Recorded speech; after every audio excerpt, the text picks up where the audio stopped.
Hey, salut tout le monde, c'est moi, Jonathan Cabana, j'espère que vous allez bien. Je suis de l'agence EXP et aujourd'hui, on continue la séquence sur c'est quoi une analyse comparative du marché, à quoi ça sert et qu'est-ce qui la compose pour qu'on puisse comprendre un peu la mécanique de comment ça fonctionne. Puis en même temps, ça sert à expliquer aux gens, on entend souvent parler, je veux pas faire de surenchère, ça veut pas dire que tu en fais nécessairement. Et deux, ça l'explique aussi, mettons, à un vendeur qui veut pricer trop cher. Donc, qui veut mettre le prix de la propriété beaucoup trop cher, les risques qui sont reliés à ça, parce qu'il y a des risques à ça aussi.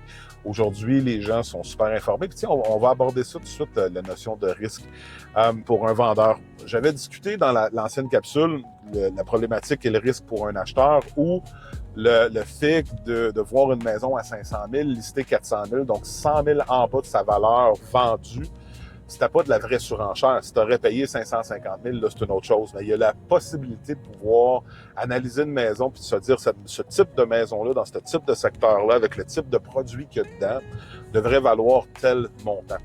La chose aussi pour le vendeur, c'est que ça l'enlève aussi la subjectivité de « Ah oui, mais là, toi, t'es courtier, tu vas me dire de la vendre moins cher. » Non.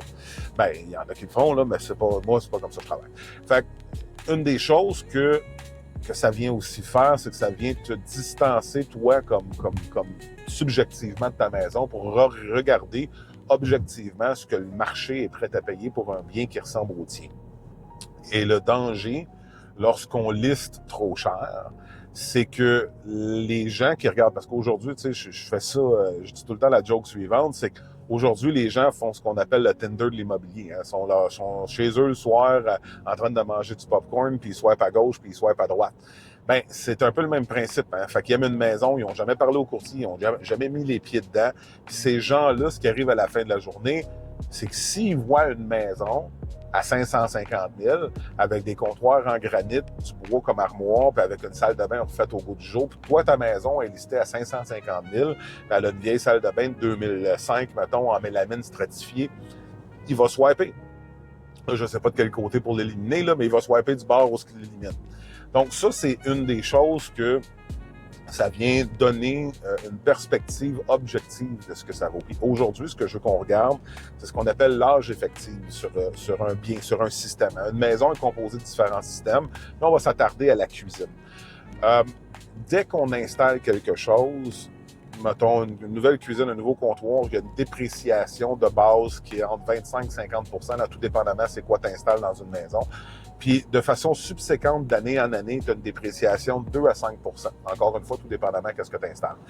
Donc, c'est pour ça que une dépréciation d'âge effectif va jusqu'au maximum à 40 ans.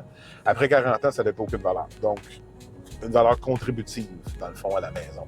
Donc, une cuisine qui aurait plus de 40 ans n'apporte plus aucune valeur. Et ça, c'est important à comprendre parce que j'ai des gens qui ont acheté une maison en 2017, mettons. Puis là, ils me disent « Ah, je vais rénover la cuisine. » Fais pas ça, tu vas perdre de l'argent. Tu n'iras jamais rechercher la valeur globale de ton investissement. Pourquoi? Parce que tu n'auras pas, tu sais, mettons, ça te coûte 15 000, tu as une dépréciation de 25 %, puis après ça, tu la mets dessus, mais la valeur de ta cuisine qui est déjà là n'a pas suffisamment perdu de dépréciation pour que ça soit rentable. Donc ça, c'est des choses qu'il faut regarder. Puis, ce que ça vient faire aussi, c'est que au fil des années, comme quand on regarde deux sujets qui sont semblables, donc on suppose qu'on regarde deux pleins pieds qui sont à peu près la même superficie de carré. Fait que gardons les choses égales l'une envers l'autre. Là. Donc, deux pleins pieds, 1200 pieds carrés de superficie habitable, un terrain de 500 000, c'est 2980. OK? En temps normal, si on n'aurait rien changé, une maison de 1980, qui n'a rien de changé dedans, devrait valoir à peu près, là, toujours dans Saint-Rémy, parce que je reste à Saint-Rémy, pourrait valoir, mettons, 350 000. Mais si tu as refait au complet, puis que tu as un investissement, mettons, de 80 000, ben, c'est pas surprenant de voir que tu es capable d'aller demander 110, 115, 120 de plus.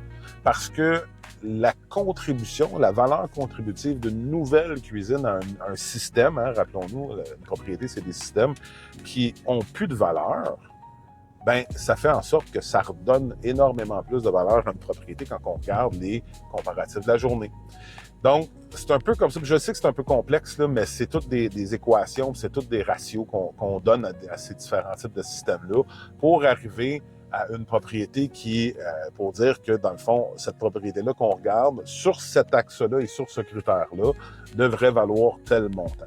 J'espère que ça vient un peu éclairer ce facteur-là de comment on procède pour cet élément-là, justement. Si jamais vous avez d'autres questions, n'hésitez pas, ça me fera plaisir de discuter avec vous. Entre-temps, prenez soin de vous autres. J'espère que vous passez un beau samedi. On est au mois de novembre, la neige commence à s'installer tranquillement, pas vite. Fait que attention à vous autres, puis prenez soin de vous autres. Salut, bye!